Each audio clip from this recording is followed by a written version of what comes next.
So, seeing as I now have got the straw chopper up and running, I thought I might as well kill two birds with one stone and show you a morning's work on the farm as well in the winter. There's little Spud, living the dream. What I'm doing is just pushing the cows back so I can get into the muck passage and muck them out the scrape passage where they feed, and then then I can back the blower in there and blow the straw in. But you'll see as the video goes on. What's he doing, Spud? What's he doing? And for your added viewing pleasure, Hannah is on the camera today, so you actually get to see me do some work for a change, rather than just saying I'm going to do that and then moving on.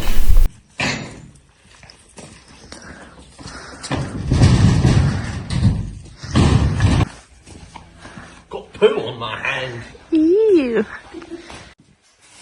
So what I'm doing here is just sweeping up the last of what was left of the previous silage bales, and mostly there's just dock stalks in there, so then they've got a clean plate to eat from, basically.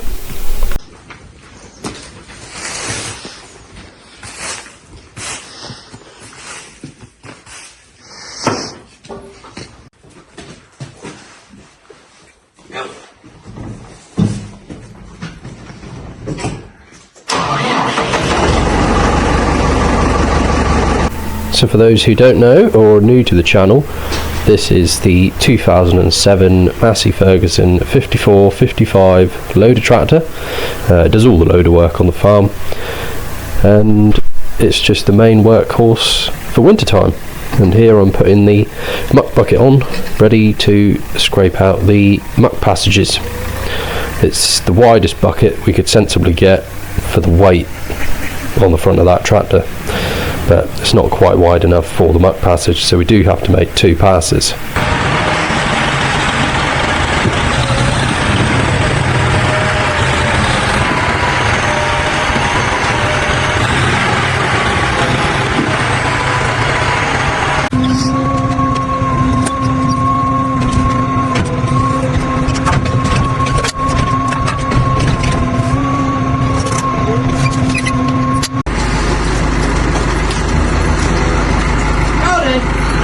Hello, cow. Hey.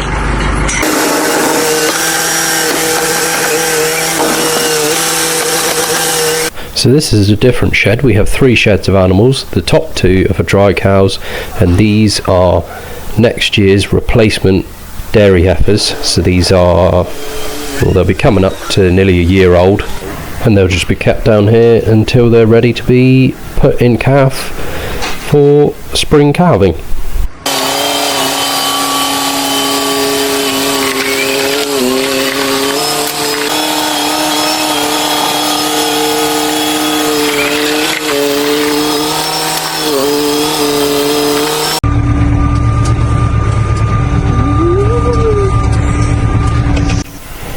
Now I have had to use my imagination on how to load the straw chopper, because I don't realistically have another tractor that I can put the straw chopper on that will fit in all the sheds. I could put it on the 6.8, but that currently has the hedge trimmer on, and the 210, it's quite clumsy to be nipping about with a straw chopper on. So I just do the next best thing, push the bales up against posts and load it with the back door, which you will see later on in the video.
Now for the bit that all the people that have been following the channel have been waiting for. The straw chopper is finally up and running.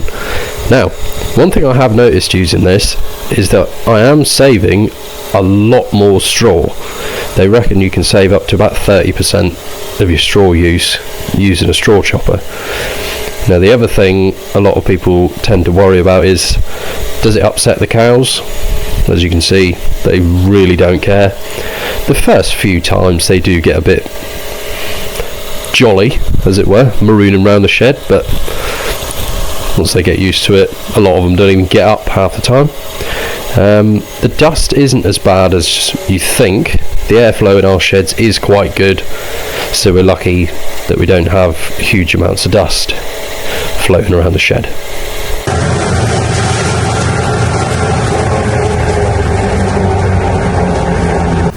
Yes, Hannah is sat on the roof. She's absolutely fine up there.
I load the bales so they're on their strings because I find it's actually easier to get the strings off them, and the bale tumbles better when it's like that. So most of the time both the knots should be on the top of the bale,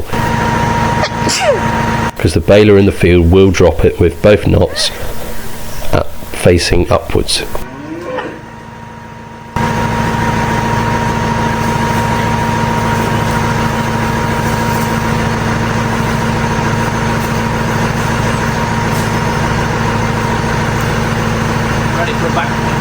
Yeah, go. 3, 2, 1, woo! Cut. There you go.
And now we're moving on to feeding out some silage. So we feed round bales We just put them in 2 at a time, just shake them about as you're about to see.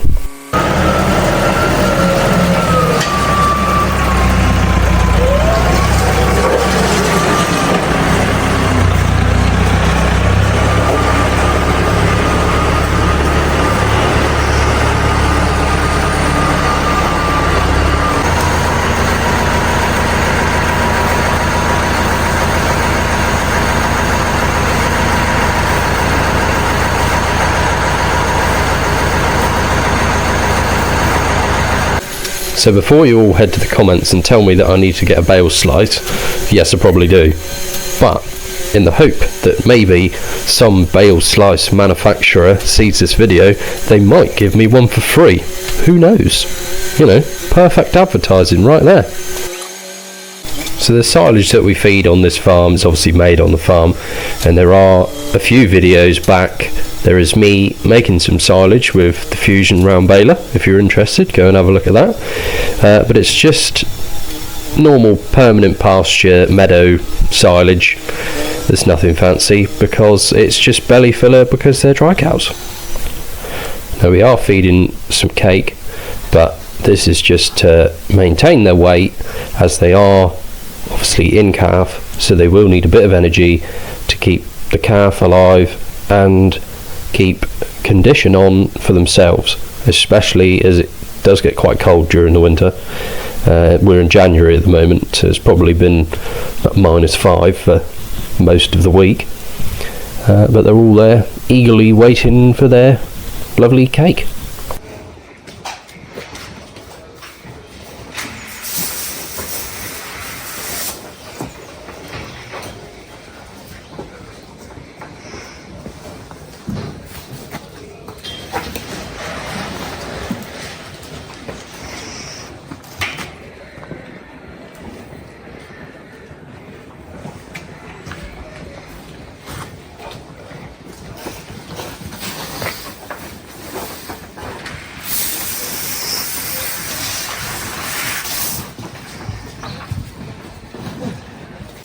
Well guys, that is it for this video. Let me know in the comments if you like this new style of making a video and doing audio over the top. If you don't, I won't. If you do, I may do more like this. But thank you very much for watching, and I shall see you in the next one. Right, time for some eggs.